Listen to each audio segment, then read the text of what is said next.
أعوذ بالله من الشيطان الرجيم بسم الله الرحمن الرحيم والصلاة والسلام على أشرف الأنبياء والمرسلين سيدنا وحبيب قلوبنا محمد صلى الله عليه وسلم أما بعد السلام عليكم ورحمة الله وبركاته.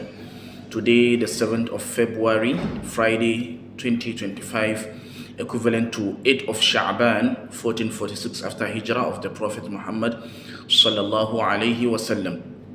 Inshallah, we are going to be discussing on the features or characteristics of letters.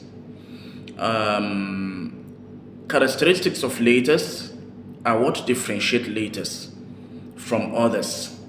That is what differentiates Sad from Sin or Zai, and it shares same articulation point.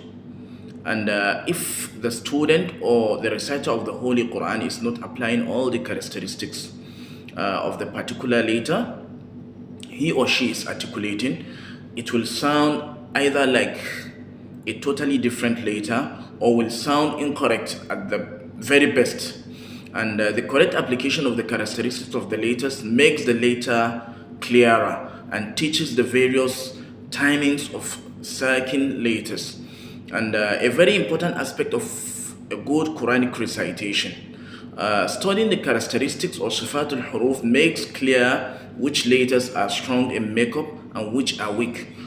From this, it is clear that the study of the characteristics of letters and their application is very important part of Tajwid.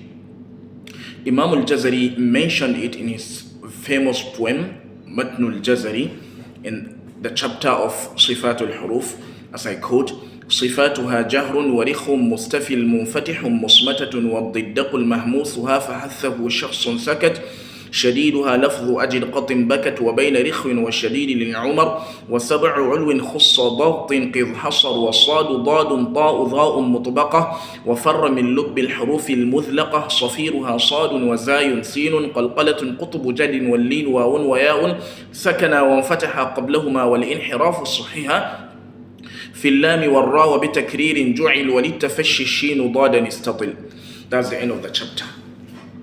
For صفات الحروف or the characteristics of letter, they are divided into two. We have the صفات الأصلية and the صفات العرضية.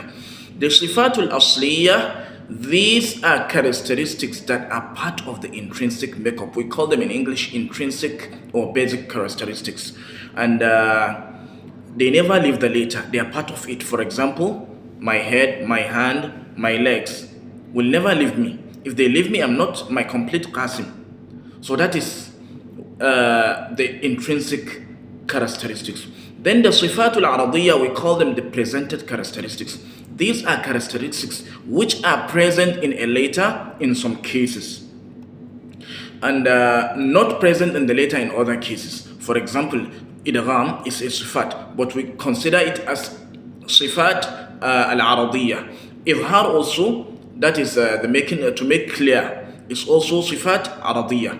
But in general, the first type of sifat, that is sifat al-asliya or the intrinsic or basic characteristics, is divided into two.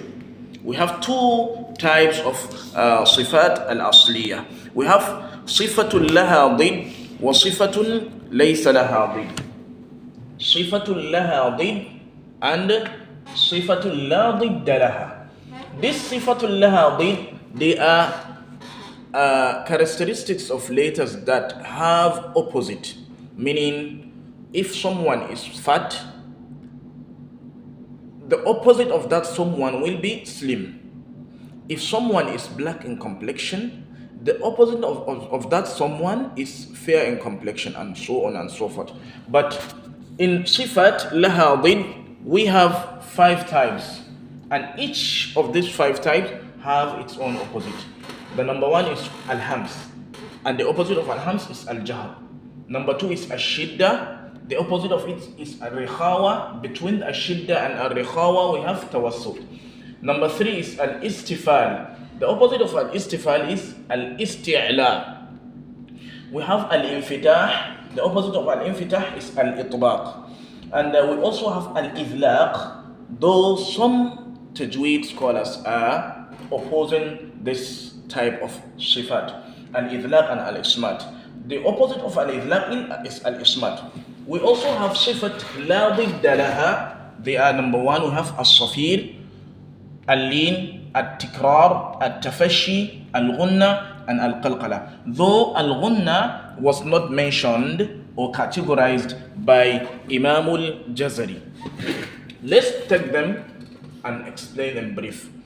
Al-hams, in English we call it whisper. Al-jahr, we call it apparent.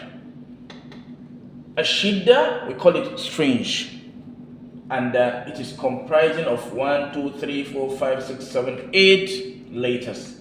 At-tawassut, we call it in between or bayna. It has 5 letters. Lin Umar. How do you differentiate these صفات? We have 28 letters of Arabic consonants.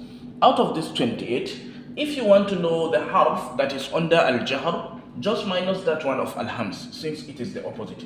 The same thing with al-shidda. If you want to know al-rikhawa, that is softness, how many letters are categorized under al-rikhawa? You minus that 5 of at-tawassut and also the 8 of al-shidda. Also, the third characteristic is al-istifal, that is to lower or to light. Al-istifal, its opposite is al-isti'la, that is to elevate or heavy, or to be pronounced heavy in a heavy way. Al-istifal is characterized by khussa dartin qil. These are the letters categorized by or attached to al-isti'la. So the letters that are not khussa dartin qil should be under al-istifal. The same thing with al-infitah, which is in English we call it open. The opposite of it is al-itbaq. And al-itbaq is categorized with only 4 letters, that is sadun, dadun, da'un, dha'un. These 4 letters, if you minus it, the rest letter will be attached to al-infitah. The same thing with al-idlaq. Al-idlaq is categorized by 1, 2, 3, 4, 5, 6 letters. We call it fluency in English. If you minus these 6 letters out of the 28 letters, the rest letters will fall on al-ismat. Then regarding the sifa la didda laha, we made mention we have Safir. Safir is categorized by 3 letters. In English we call it whistle sound. We also have Al-Lin. Al-Lin is categorized by only 2 letters, Waw and Ya. We call it in English softness. We also have At-Tikrar. At-Tikrar is categorized by only 1 letter, which is Ra. Ra, in English we call it repetition. At-Tafashi is categorized by also 1 letter, and we call it in English spread or to spread. Then we also have al-ghunna, which was not mentioned by Imam al-Jazari. Al-ghunna is categorized by 2 letters, nun and mim. That is nasalization or nasal sound. We have the last one, which is al-qalqala.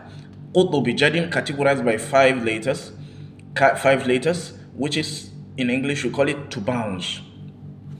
Let us summarize all the introduction of صفات الحروف with the poem of Imam al-Jazari.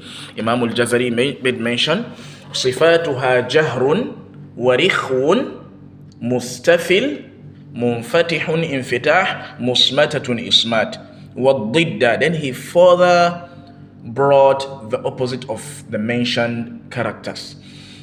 والضد قل مهموسها, that is the opposite of جهر. فحثه شخص سكت شديدها شدة لفظ أجد قط بكت وبين رخو الرخاوة, in between رخاوة and شدة والشديد لنعمر, that is بين أو التوسط. وسبع علو خص ضغط قل, that is for الاستعلاء. خص ضغط قل. وصاد ضاد ضاء ضاء مطبقة, that is الإطباق. وفر من لب الحروف المذلقة. Then he further started the explanation in the poem for the لا ضد لها, the characters that lack opposite. He said صفيرها صاد وزاي سين قلقلة قطب جد واللين واو وياء سكنا وانفتحا قبلهما والانحراف صحها. That's the 7th one. الانحراف. I forgot to mention it. Al-inhiraf. That is to deviate. Al-inhiraf. That is number 7. That is deviation. وَالْإِنْحِرَافُ الصُّحِّحَ فِي اللَّامِ وَالرَّا. That is latest categorized by al-inhiraf, lam and ra. في اللام والراء وبتكرير تكرار را. في اللام والراء وبتكرير, that is repetition for تكرير. وللتفشي الشين ضادا استطل, for spreading it is only categorized by one letter, that is تفشي. So this is in a nutshell the introduction to صفات الحروف. Inshallah, in our subsequent lessons we will be bringing them one by one, and inshallah we explain them accordingly. Wassalamu alaikum wa rahmatullahi wa barakatuh.